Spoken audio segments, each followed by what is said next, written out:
We have all heard about how narcissists disrupt sleep, how they keep you up at night with arguments, emotionally drain you, or use sleep deprivation to control you. But today, we are not talking about that. I am going deeper into the strange, lesser known ways narcissists manipulate you during one of the most vulnerable times, your sleep.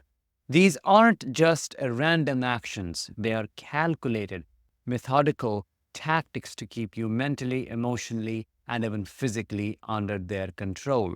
And let me tell you, the examples I am going to share with you today are drawn from my personal experiences and stories shared by many of the clients, many people I have worked with.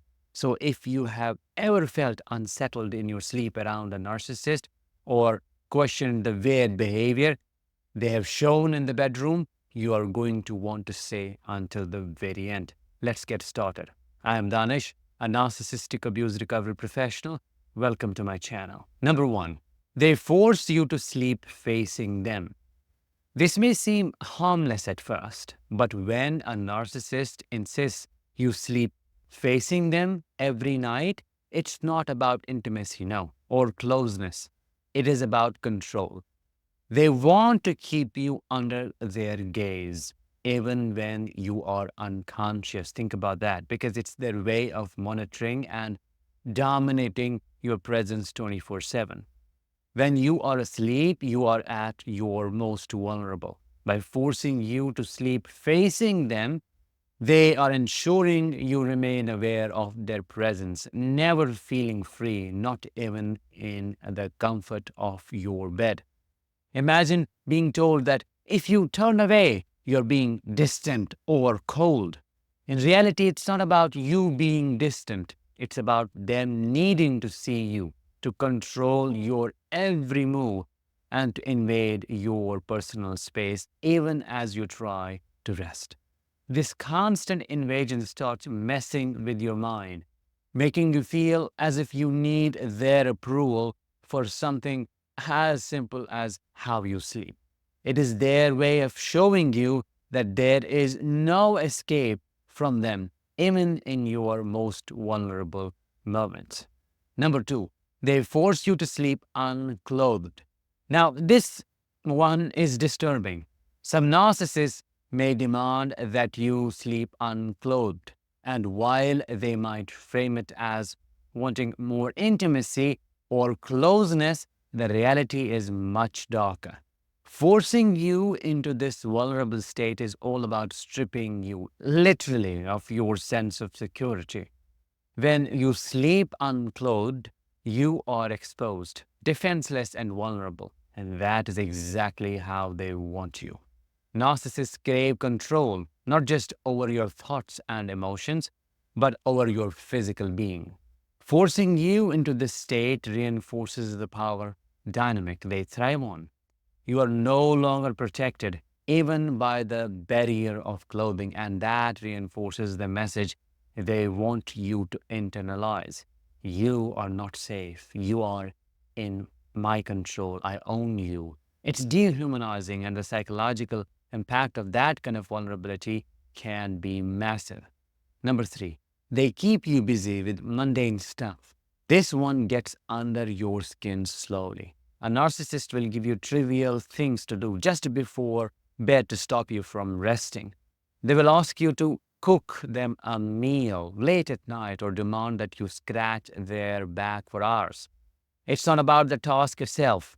It's about keeping you occupied, making sure you're tired to think straight, too drained to focus on yourself. My great grandfather, who was a classic example of this, believed women should not rest ever. He would instruct his sons to throw something from the upstairs if they saw their wives staying down, and then make them run and fetch it as if they were a dog or something. The idea was that she must always be doing something, never allowed a moment's peace. This is exactly how a narcissist behaves, creating endless, meaningless tasks to exhaust you mentally and physically. Number four, they insist on sleeping in the power position. This one is subtle but incredibly telling. A narcissist may insist on sleeping in the power position in bed. What do I mean by that? They will make sure they sleep closest to the door, the windows, or any place where they can have a vantage point.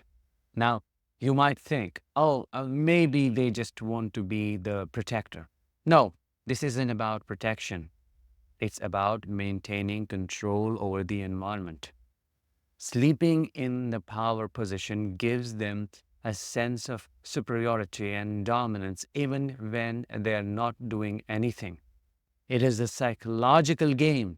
They want to be the one who oversees the space, making sure they're always the one in control, even in the simple act of sleeping. It is a silent reminder to you, I am the one in charge here. This is my domain.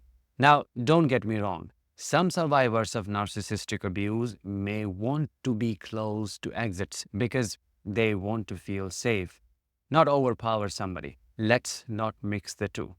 Number 5 and the last one, they steal the blankets to control comfort. This sounds petty, doesn't it? But it is something I have personally experienced. Narcissists have a habit of stealing the blankets at night. And again, it's not as innocent as it seems. You might think, oh, they are just cold or they like having more blankets. But no, it is another form of control. When they take the blankets, they are deciding who gets to be comfortable and who does not.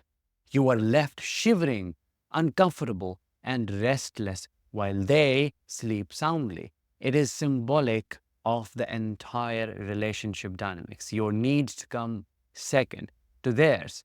They get the comfort, the warmth, the safety, and you get the scraps.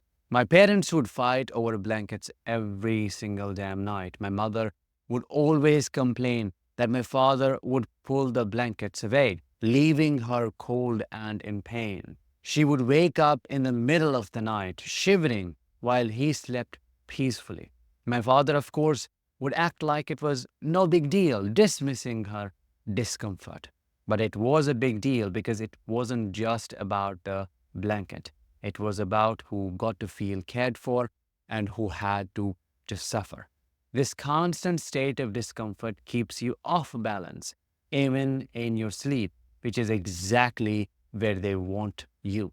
Constantly adjusting, constantly bending to their needs. Which one of these have you personally experienced? Drop your answers in the comments below. And with that, let's bring this episode to an end. Thank you so much for listening. I will talk to you in the next one. Until then, as always, let the healing begin and continue.